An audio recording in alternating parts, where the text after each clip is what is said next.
Can people see that? Yep.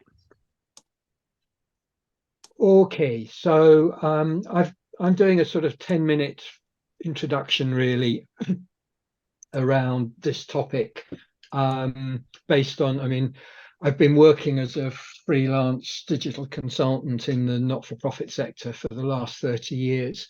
So I have a fair amount of experience with both large organizations like the RSPCA and much smaller organizations like, for example, a small cancer charity or charity that works that provides support for people with cancer.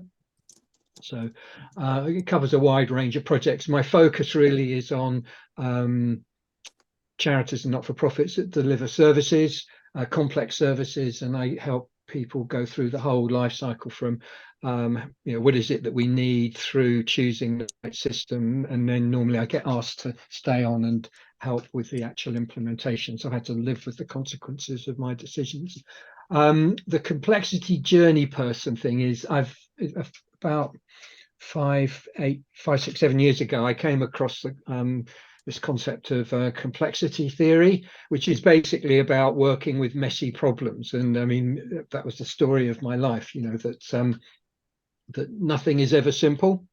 And I found a lot of useful sort of resources and ways of thinking that sort of encapsulated some of the stuff I've been doing, but gave it some sort of scientific credibility. So this session is a mixture of sort of practical experience with one particular story, but also a bit of theory about how to work with complex and messy problems. And culture change, as I'll come to, is nothing if not a bit messy and complex and entangled.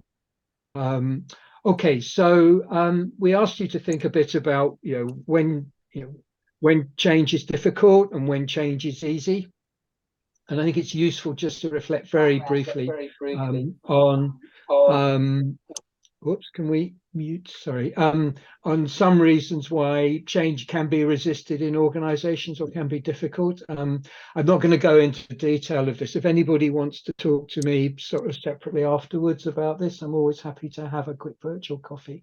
So often the reason people resist change is because they're being told they need to change, and by and large people don't like being told to. I know that's certainly true in my case. Often change is frightening. You're changing people's roles, jobs may be going, so it's actually quite scary. Doing things differently is exhausting. I mean, there's neuroscience shows that if you're being asked to do new things, it's always much more tiring than doing what you're used to. A lot of organizations have gone through multiple change initiatives, and there's that sense of weariness when yet another change initiative's being launched that again you think is probably not going to work. And when you're asking people who've got a already full-time day job, and this is sort of covered to some degree in Kate's introduction with that comment, they've already got an exhausting more than full-time day job. And you're then asking them to participate in designing new systems, being trained, etc. That's just an added burden. And often those introducing the change actually haven't fully understood what's going on. And I'll come back to this in a bit.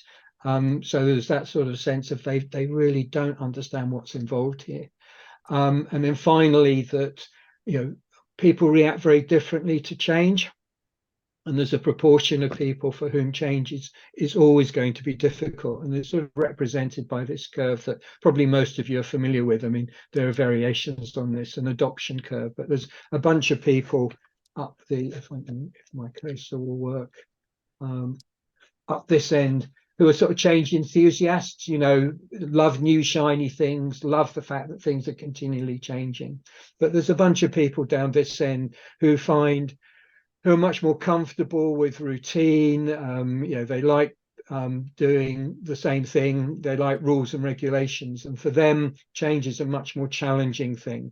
And I'll come back to this, but often these people are seen to be problematic, but in reality, they are a really valuable resource. And I'll explain why in a moment.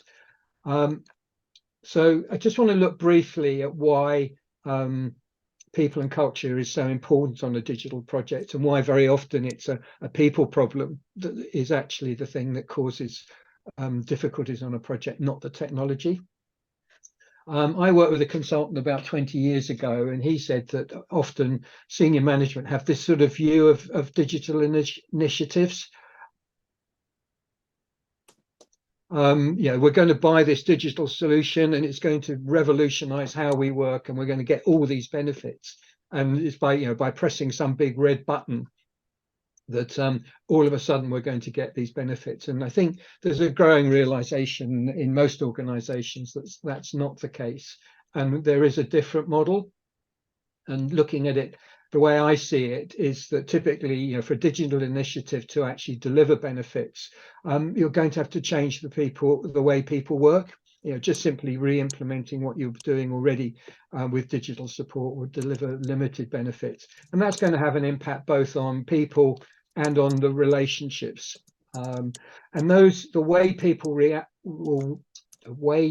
will react is going to be determined by the stories that people tell within the organization. Stories are a really powerful influence on people's reactions and on how people work together. And together, those, it could be argued, comprise the culture of the organization. And if you bring the digital initiative in, you've then got some sort of system that hopefully is going to deliver some expected benefits. And if you've done your risk analysis and so on, you will expect some problems as well. I think nobody expects a digital project to go perfectly smoothly. But typically what you also get are some unexpected benefits, things you hadn't anticipated that are better, but also some unexpected problems. And then what you've got is learning going on.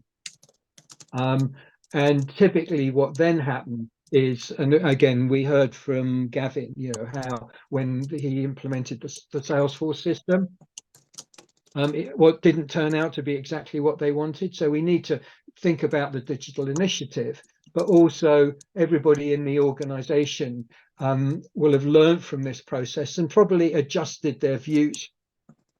And then typically these sorts of relationships will all be changing. So what you have is, and that as a result of those changes, you've then got new benefits and new problems to work with, and you've got this continual cycle. And this essentially is what comprises this a complex problem, is where you have something with all this interconnectivity. So and then the final element of this is and I touched on this earlier, and I love this diagram when I came across it, is that if you talk to a manager about, and this is based on my experience over the last person to talk to about what's going on in an organization are senior managers, because they'll tell you about this bit here. But in reality, the way most organizations work is through the informal systems, and this is sort of network of complexity below. And unless you surface this in your change program, unless you bring that to the surface, often your change program, your digital initiative won't work. So how do we work with that situation, with this sort of messy entanglement? Again, I could spend an hour talking about this, but there are some key principles of working with complexity. A key thing about complexity is that it's context sensitive. What works in one situation doesn't work in another. So things like guidelines, best practice are of limited value. So what you need to do is you set a broad goal, you spend time understanding where you are at the moment and how you got there. And then you look for things that you can easily change, and then start to look for ideas that will help you make those changes. And one of the techniques you use with complexity is something called exaptation, which is basically looking for ideas from other places and then critically adapting them to your situation, and then undertaking small safe to fail steps, taking action but on a small scale, and then picking up on the weak signals, what worked, what didn't work.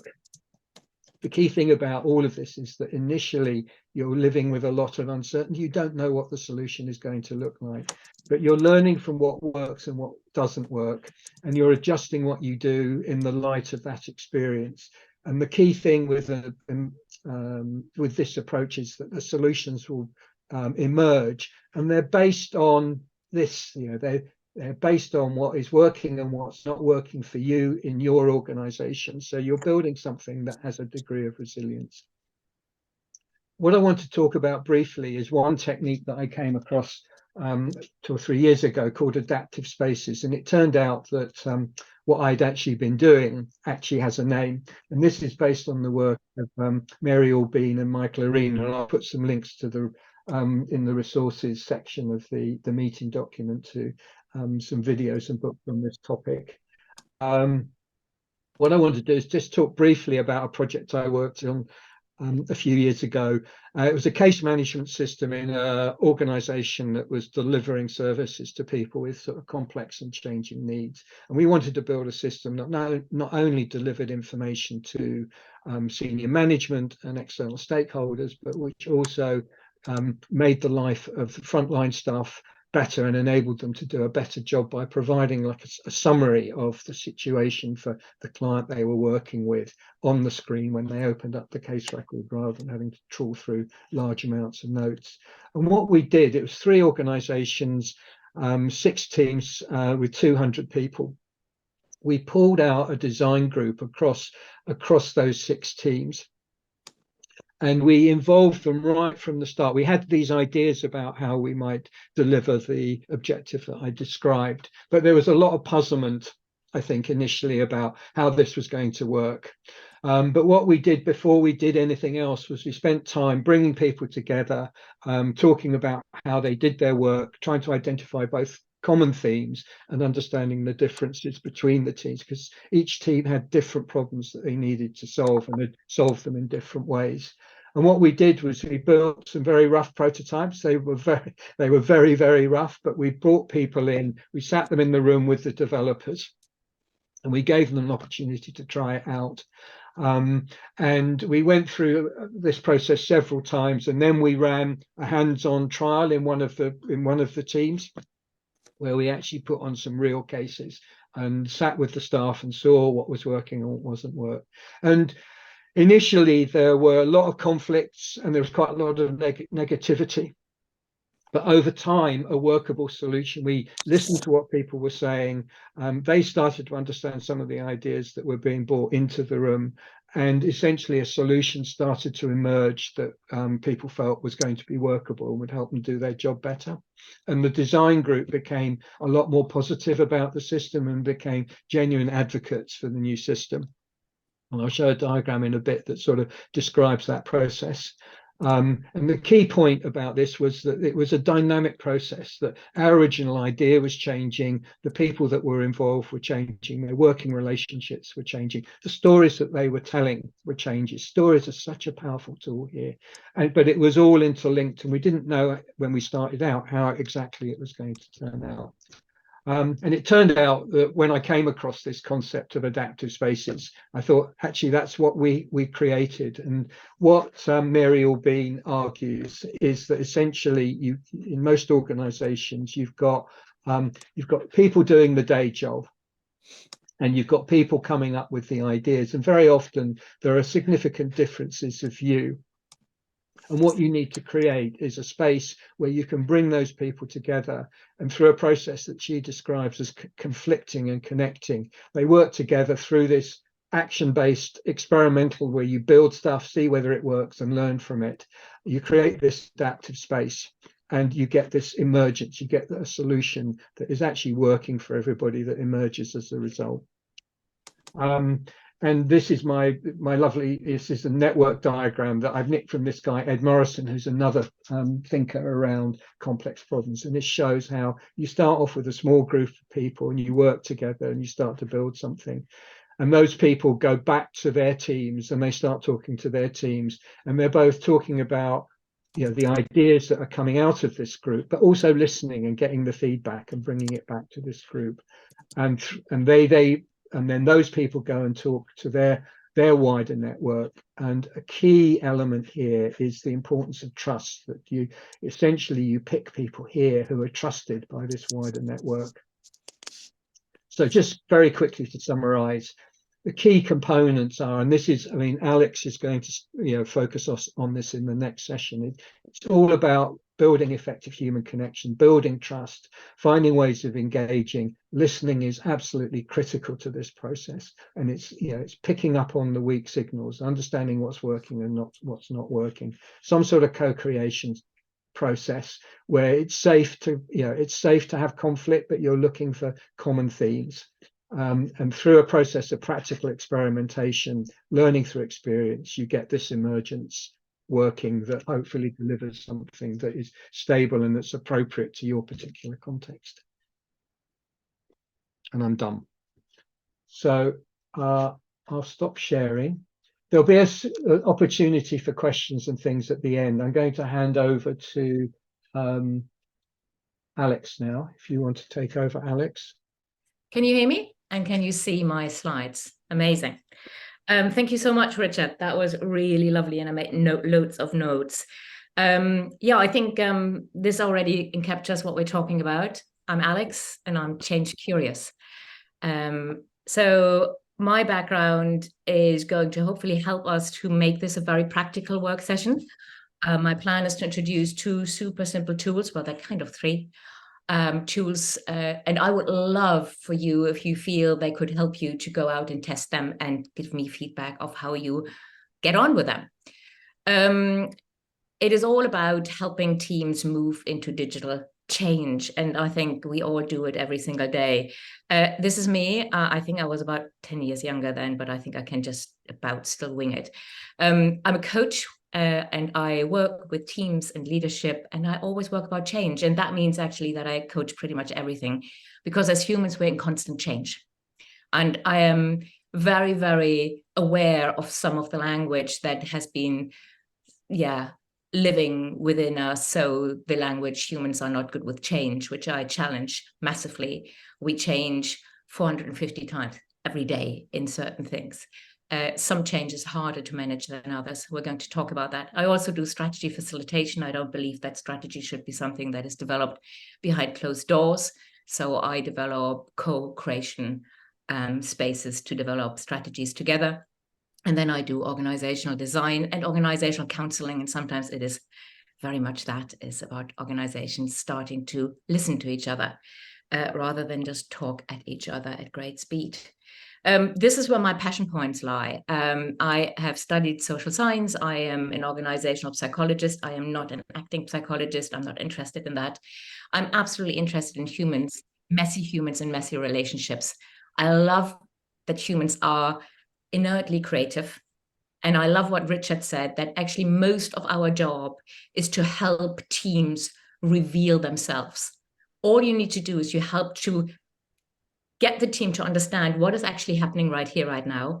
And then teams are inherently creative. Very often they can then come up with their own ideas and move forward.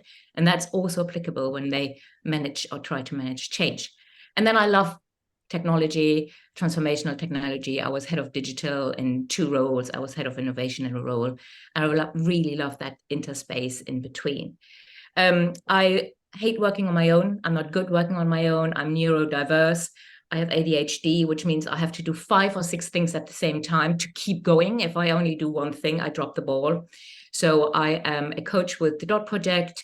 It's a technology consultancy, and I help teams embrace the technology that they want to take on. I am a co-founder of Consequential. We are a responsible innovation practice, and we work currently a lot in the AI space. And I'm also a co-founder of Truth is Spectacle, and we help teams to really embrace their inherent creativity and use it for problem solving. So, change myth. What I would love you is to interact a little bit in the chat. So if you have heard this myth before, just put a +1 in it. The first myth, humans struggle with change. Be really interesting to hear who has heard that. Maybe some of your organizations are bantering it around. Maybe that's being used as an excuse, either from teams or from other people. I hear it an awful lot, and I'd like to debunk that. It is actually not true. Humans don't struggle with change. Adapting to change is what humans are really good at. They just do that in very different ways. And I love Richard's slide. Some people adapt slowly and they need a lot of support, and some people throw themselves into change. But humans are brilliant in change. What humans are not very good in, and there's a lot of psychological proof, is they're really not good in perceived loss. And one of the things about change is that leads us immediately into a feeling of perceived loss. And maybe you have been there. And it needs a lot of trust to talk about it. Wow, they're bringing this new piece of technology in. I might lose my role as an expert. Yeah. Other people might think I'm stupid. I might think I'm stupid, depending on how you're wired. One thing is more important than the other to you. I might lose power in the organization. I might lose an easy life. Hey, you know, it was quite easy for me the last 5 years. I might lose social currency because I can't really share stories anymore. They're the smart digital people who come in. I might lose belonging. I work a lot with frontline service deliverers, and a lot of them have not a fear of technology. They just have a fear that they would lose all the belonging to the people they serve. And then ultimately, I might lose my job. So we don't fear change, but what we do is fear loss. Another lovely myth, humans need certainty. Who has been talking about that? Politicians tell us that all the time. They tell us that because it's a beautiful excuse. Everybody says, we need certainty, humans need certainty. I tell you, again, that's actually not true. Humans are masters in living with uncertainty. However, again, what we are really not good in is living without clarity. And there's a big difference between certainty and clarity. And as digital managers, digital directors, digital analysts, our job is it not to give people certainty, but it is to give people clarity. And you can be very clear in very uncertain times. And I'm going to talk a little bit about that again. And then the last myth that I'm going to debunk here today, culture needs to be created. I loved Richard's slide. I think that's so true. Culture does not need to be created. The reason for that is culture creates itself always. Even if we don't do anything, culture creates itself. The question is just, is it the culture we want to have? Okay. So because culture is the collective guide of how the organization, every single of their employees behave. There's a shortcut that I always talk about. Culture is collective muscle memory. And because it is collective muscle memory, it lives in the stories we tell. So very much to Richard's beautiful slide, I just made it a bit more simple. With that in mind, it's really important. Any cultural change is always collective behavioral change. And it works the other way around. Any collective behavioral change is always culture change. And now us digital people go, ooh, actually, for most of our digital projects, we need people to behave differently. Ooh, we are actually in the business of culture change. I hope that makes sense. And I think that is really hard. But a lot of us have never been trained in that. A lot of us have not signed up to becoming culture changers. You know, they are digital experts. And I would really love you to start testing, to bring maybe other people in, and to really acknowledge that a big part of any digital project is ultimately collective behavioral change, aka culture change. So how do you support that in times of change? I talk a lot about relational enabler. Now, I believe language is really important, but I also believe there's many words for this. So you might actually call them differently. I give you an example here. Rational enablers for me are actually meanings, values, and feelings. It's everything that makes a human. It is everything that helps us make decisions or stops us from making decisions. And there is a beautiful model that I use. There's a lot of words on here. You don't have to read all of the words. I think we also sent those slides back. But it is the idea that there's two kind of enablers when people go into change. And we're generally really good on the right-hand side, process enablers, and everything you read on the right-hand side, creating the environment that supports change, mapping the environment and assessing needs, setting goals, creating plans, review and design roles, creating structures. I would assume you do that every single day within digital change. The crux, though, is that before you do that, you actually need to start to work with relational enablers. And when you do it, then the stuff on the right becomes much easier. So the stuff on the left is very much understanding the feelings associated with change.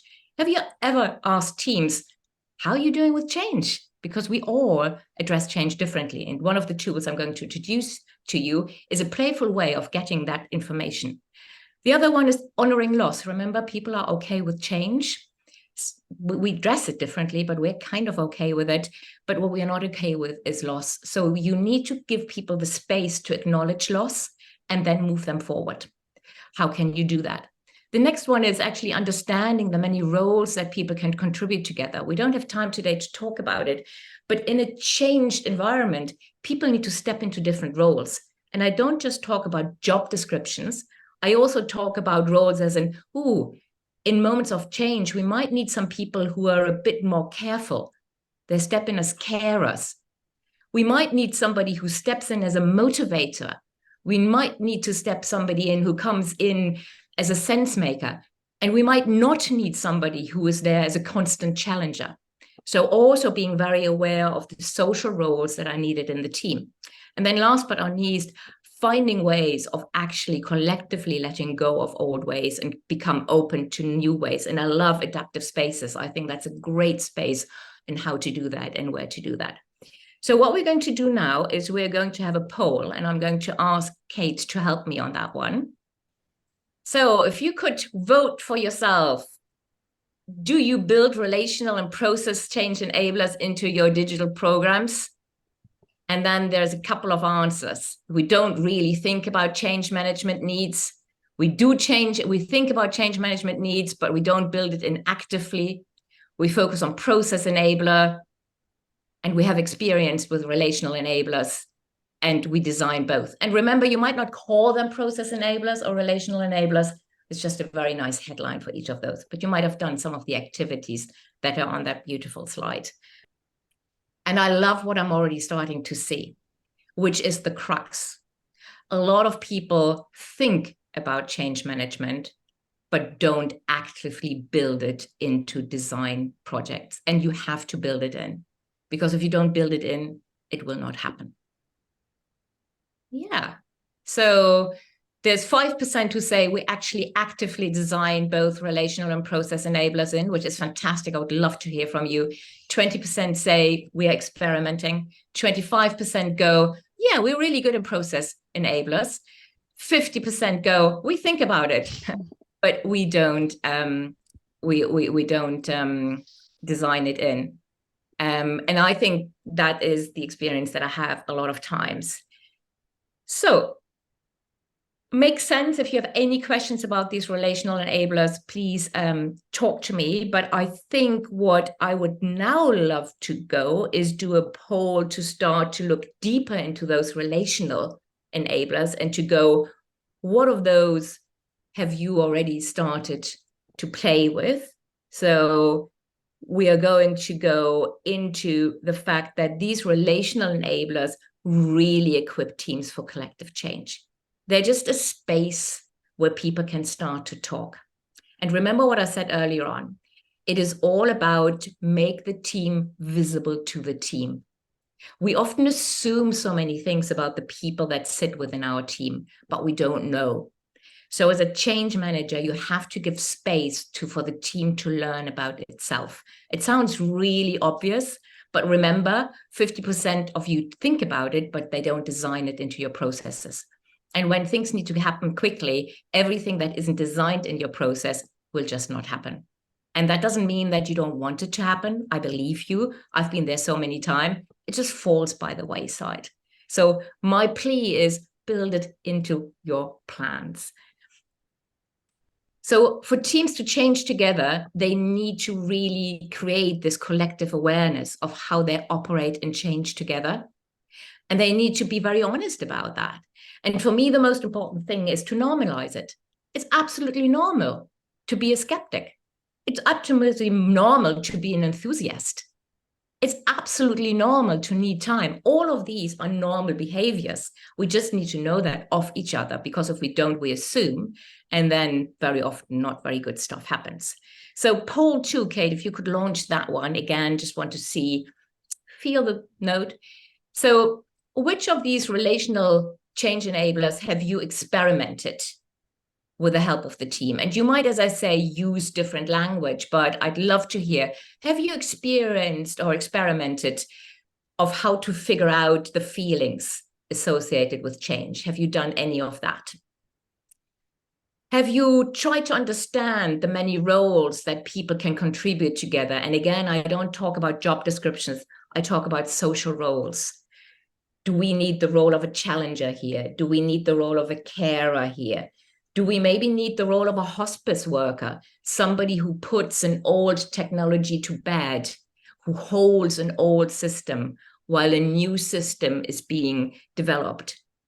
Honoring loss, have you experienced with tools that help you honor loss?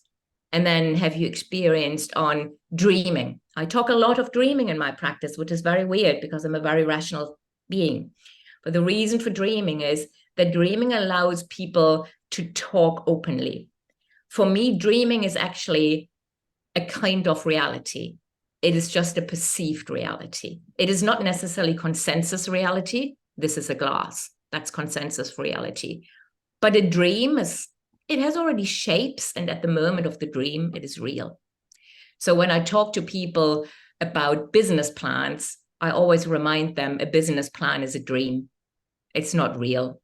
So don't get too hung up about it. And if you talk about it as a dream, you are much more open to be able to critique and to build on the back of it. Lovely. I'm going to end the poll and see what's happening here. And we're going to share the results. 47% of you have already started to experiment with trying to understand feelings in teams associated with change. 37% have really experienced around the different roles, the relational roles. 11% experimented with honoring loss. And I can understand that because that is really hard and it is very vulnerable. 47% have experienced around the alignment of dreams. 26% collectively letting go of old ways, and 37% building values and principles into digital programs. Fabulous, really interesting. Thank you so much. I'm going to move on. So I'm going to give you 2 practical tools. They're very simple, and we're going to put it into the resource document also later on, so you will have them. The first tool helps you to get the team to understand their individual and collective change behaviors. And the second tool will help you talk about potential gains and acknowledge potential loss and take action on the back of it, because I love a tool that can guide me into action. Reflection is beautiful. I talk a lot about the need to reflect forward. Yeah, it's a bit of a thought of Aikido or some of the other Asian techniques, which is if you take the energy of reflecting and then move through it to move forward, that helps you to really deliver your plans. Resist the reflection danger of getting stuck in that movement. And I have come into teams who just got stuck in reflection. And that's a hard place. And you really need to get them to just take all of that energy and move it back out. This is the first tool, and I don't know whether any of you have heard about it. It is actually a tool from a coaching methodology that is ORSC, which is Organizational Relationship Coaching, and it's called the EDGE model. And I love it because it is super simple. The methodology uses an edge, a triangle, or a mountain as an association of change. We are on the primary. Okay, that is where we are here or no. And somebody is asking you to get to the secondary. The challenge is when you're on the primary, you cannot see the secondary. You can only listen. You can try to get as many information as possible. You can try to peek over it because the change is where that arrow is. And when you just realize that, you actually understand why people might have very different ways of what I call is crossing an edge, approaching change. Okay, so it'll be really interesting for you to start to think, how do I approach change? And I have a lovely visual here. So these are loads of ways of how people approach change. Some people are peakers. They slowly climb to the top and then they try to look over, but they're not really climbing over confidently. They're trying to get as many informations as possible. And then there are leapers. I work with a leaper. They throw themselves into any change. They are bold, they're brave, they're just jumping over the edge. There are people who just stand there still and really scared, and they're waiting for somebody to take their hand and pull them up.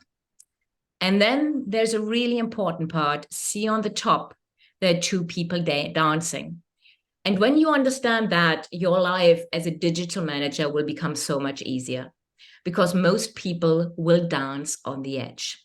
Have you ever been in a meeting where you have a great presentation, everybody's excited, they love your energy, and yeah, we're totally in, we're so in, and then you leave, and then you realize nobody's really changing. That is not because they didn't believe you at that moment. It is just that they're dancing on the edge. They're 1 foot in and 1 foot out, and 1 foot in and 1 foot out. And if you present that to teams, they will recognize that. And then there's a really good question of saying, what do you need to put both feet to move into the secondary? So loads of ways of approaching change, also loads of ways of helping people to change. You see that wonderful human on the bottom on the right-hand side who's catching that person who's jumping. I think that's a beautiful analogy. Some of us are great catchers in terms of helping people to change. You see this person on the left who's actually not really helping that woman on the ladder, but they're just there. They're just there and saying, you can do this. You know, there's just a bit of support. And then you see the couple above that, where actually that human needs a little bit of a pull. So starting to think about, what is my primary behavior in approaching change? And what is my primary behavior in helping other people change is a really helpful team reflection. So we're going to do a breakout group now. And in the breakout group, I think we're going to have 3 people in the group, approximately. 3 or 4. 3 or 4 people in the group. And in that group, what I would love you is to have a free flow conversation, starting with 2 things. The first one is share your individual edge crossing behaviors. How do you cross edges? Are you a leaper? Are you a peaker? Are you a dachshund? I can be a very, very beautiful dachshund. Have you ever seen dachshunds not wanting to cross the road? You can do anything. They will not cross the road. You have to pick them up and carry them over. Okay? Start to think about when are you maybe a leaper and when are you maybe a dachshund? What has changed in these situations? And then think about, how are you helping people with change? I'm very open here. For the first 10 years of my life, I really am not the most patient person. I think I pushed people over the edge. I'm not very proud of it, but I did push people over the edge. Okay. And I didn't do that nicely. Because I'm very smart, which means I made them look very stupid. And I used that as a push, which is horrible. Horrible, horrible, horrible, and not acceptable. And when I realized that, I just went really deep and said, this, pardon me, I'm going to swear now, this is shit. This is telling everybody more about you than about them. And you have to change fundamentally. But I'm just leading very openly with that, because it sometimes needs an open reflection how we act, especially when we're under pressure, right? So those 2 conversations, how do you cross edges and how do you support others crossing edges? And then start to think about similarities and differences, maybe also identify, is there different situations, and make it practical. If you have an example of a team where you go, oh, interesting, because now the second step would be, how do we do this as a team, right? Are we having loads of different behaviors in the team, or do we have a very homogeneous team? That's a really interesting conversation. And do we give enough space for people in the team to acknowledge, oh, we have, and I'm making it simple. I simplify, all models are wrong, some are helpful. I simplify, they have 2 leapers in the team. We have 2 peakers. And with all diversity, it's great if you have different change behaviors in the team, because it allows you to really look at that change in loads of different ways. Kate, we're opening the breakout rooms, and I think we have a good 7 minutes to chat amongst yourselves. Are people comfortable to share some of the conversations that you had? I hate calling people out, so I'm going to just hope and keep my fingers crossed whether any of you might be interested to share your conversations and think about, is there something that might be interesting to other people? I can, if that helps. I felt like I served multiple kind of people on the diagram, depending what it is. Sometimes I can parachute right in, sometimes I can push and catch. Sometimes I can just sit there and watch it if I'm not particularly convinced it's good change, and see what happens before choosing how to get involved. So yeah, that's me. And I love that. And giving a team the ability to articulate that actually is really helpful. Being open about that, not having to feel guilty about the fact that on this occasion, I am probably the dachshund. And we need to have an open conversation about that. Any other reflections on the conversations? I can go if you want. That'd be lovely. So yeah, we had a really interesting conversation about how you help others cross the edges, about how it had really made us think about how we gravitate to people at one end or other of the spectrum of change. And whereas I tend to very much focus on helping the champions and really pushing them forward, I'm less good at helping people right at the bottom of the mountain. Whereas, sorry, I forgot the name of the person who I was in with. It was like the reverse, and how it's just that's fine, but we need to be aware of our weaknesses when we're managing change. If the weakness is we don't think about the people at the bottom, how do we build on that and make ourselves stronger? Because we have to take everyone across. Absolutely. And the beautiful thing is that you will not have to do that on your own. So the question then is, in the team, who can help whom? Is another great question to have very openly. And at times we're scared because we go, oh, the team cannot. The team can. I've done this so many years. The moment the team understands where they are, they find solutions. They will ask you maybe for support, and that might be your role if you were the line manager. But very often they go, oh, that's what's happening. Okay, we know what to do next. Yeah. So a really practical way of taking that tool, which is actually really fun, is to use the edge and get people to draw it. Don't even give them too much background at the beginning. Just say, draw the way that you cross edges. Give them a little bit about the idea. Maybe use yourself as a role model. And what I do is I get people to draw it on their own. I then put them in their teams. They then compare their drawings. And then they start to go, so how do we operate as a team? And how does each of us really bring that as a strength in, rather than as a guilt or shame? Because I don't know who of you listens to Brené Brown. Guilt or shame are really not helpful, and they continuously pop up and change. I feel guilty or I feel ashamed. Being a dachshund is sometimes a really helpful thing because, having lived in a team full of leapers, we changed maybe at times where we shouldn't have changed. Where actually, if we had a dachshund in our grounds, it would have been really helpful because that human would have asked us to dig deeper. So it's just a normalization, and it gets people to feel empowered. You are all okay dealing with change, but you all do it differently. As a team, we have to address it collectively. How do we best do that? So really simple tool, quite fun, creates a lot of trust too. So quick summary on that tool, introduce the fact that everybody has different change behaviors, that the change behaviors can be, deeply situational, as you said earlier on, I'm all of that in different situations. It can also be deeply relational. It depends who we are in a team. If I'm with a boss that I don't trust, I'm probably not necessarily leaping as much. I might be a little bit more careful. So also being open to go, who do we need in our team to be a bit more brave would be a great conversation. Normalizing the conversation, not the conversion, sorry about that, that was Jinglish. Normalizing the conversation about change qualities to help teams understand how they operate and what it is that they need to cross the edge. What is really important is that however you deal with change, there are three things that everybody needs to cross an edge. The first thing is information. And when people don't cross the edge, check in with yourself. Do they really have all the information they need? The second one is purpose. And I loved what we talked about earlier on. Do they understand why the change is relative to them? Do they understand how the change will improve their life as a collective?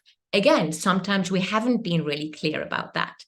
And then the third one is they also have to be really clear on decision making. We are actually okay if we know that we are not involved in all decisions. Where we are not okay is if we are not clear how decision making is happening, especially not when big change comes apart. And I've seen that with teams who were they tried to be very open, but it was very clear that ultimately two people had to make a decision, and they felt very uncomfortable articulating that clearly. Whereas in hindsight, it would have been more helpful for the team to go, ultimately, these are the two people who are going to make the decision. This is the consultation process. This is where you can add in. However, the decision will be set with those people. And sometimes we are not brave enough to be clear about that. And that gets people to double guess. And then they tell their own stories.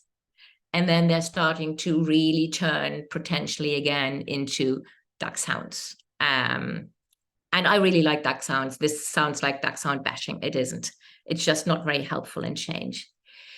The second tool is high dreams and low dreams. And you might do that, and you might do other languages. It is a super simple tool. I use it at the beginning of every single new project. And I call it actually an alignment tool. And the way that I use it is on the left-hand side, I introduce the idea of high dreams. And high dreams are the things you would love to tell me if you bump into me in half a year or in a year about the initiative, about the project, about the collaboration. On the right-hand side, there are things that you would hate having to tell me about the initiative in about half a year or a year. And what that does is it normalizes, absolutely fine, Janine, I hope you have a really good day.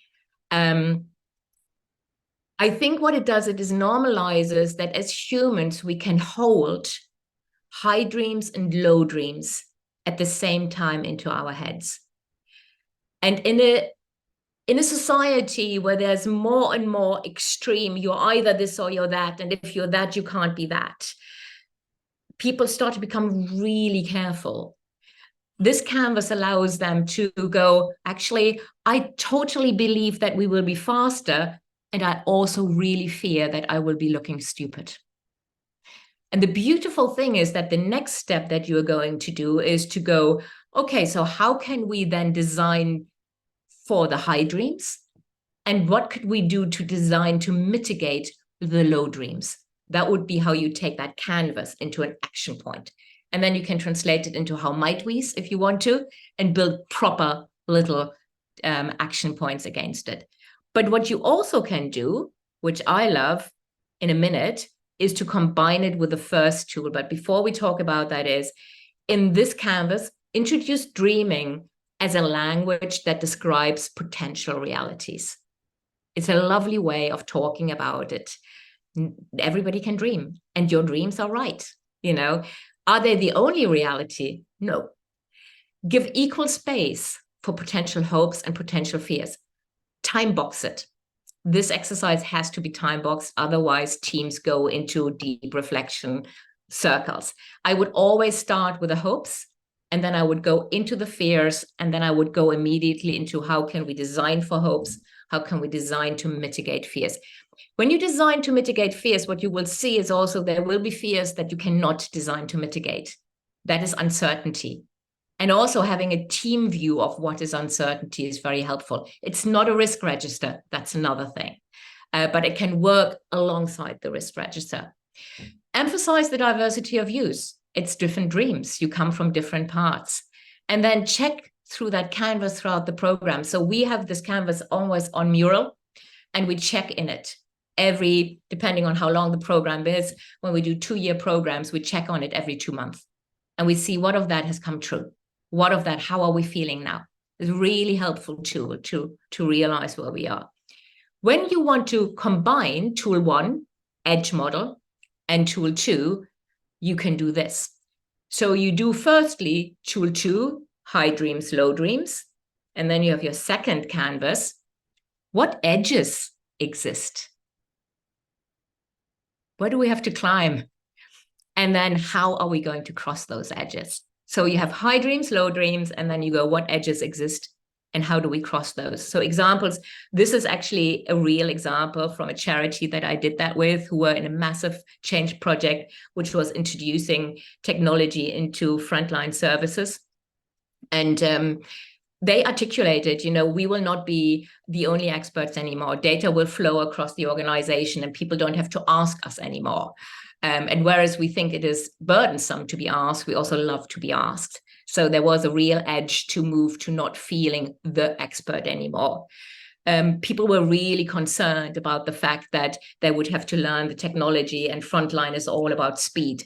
So they had to cross an edge to allow themselves to be slower for a certain amount of time until they would wrangle the technology. Because they were very, and rightly so, protective about their service users, they were really worried about the fact that they will get things wrong. So that was an edge for them to cross. So I just allowed them, there was much more there, but most of it was confidential, so I had to take that out. There were loads of that. And then I said, so how would you cross those edges? And that is the right-hand side of the canvas. And there you really start to talk about organizational and open communication. So we set out a communication tool. We talked about the roles, we will have different roles to make this work. We talked about carer roles, challenger roles, sense maker roles. We have to respect different expertise. First of all, we realized they don't know each other's expertise. So we did an expertise log. Do you see how this can become really practical? How it becomes actually a project management tool. My time is off, and I think we are there. So I'm going to give you a summary. I know it was a bit of a ride, so apologies. Relational enablers equip teams for collective change. It is really all about creating a space to get the team to understand itself. If you're working at 120 miles per hour, you often don't realize what you're doing. Get them to stop for a moment and realize how they work. High dreams and low dreams enable teams to talk about both opportunity and loss, but you don't just get them to talk about them, to also get them to move into action. And then everybody crosses edges differently. Let's just be very open about that. But we all need information, purpose, and clarity of decision-making in the process. By helping teams to understand themselves, their behaviors, their beliefs, and their potential, you as change makers will be able to create the ground conditions. They can then do the change, and that is the beautiful thing. And that is it. And I just hope that you're going to be amazing together.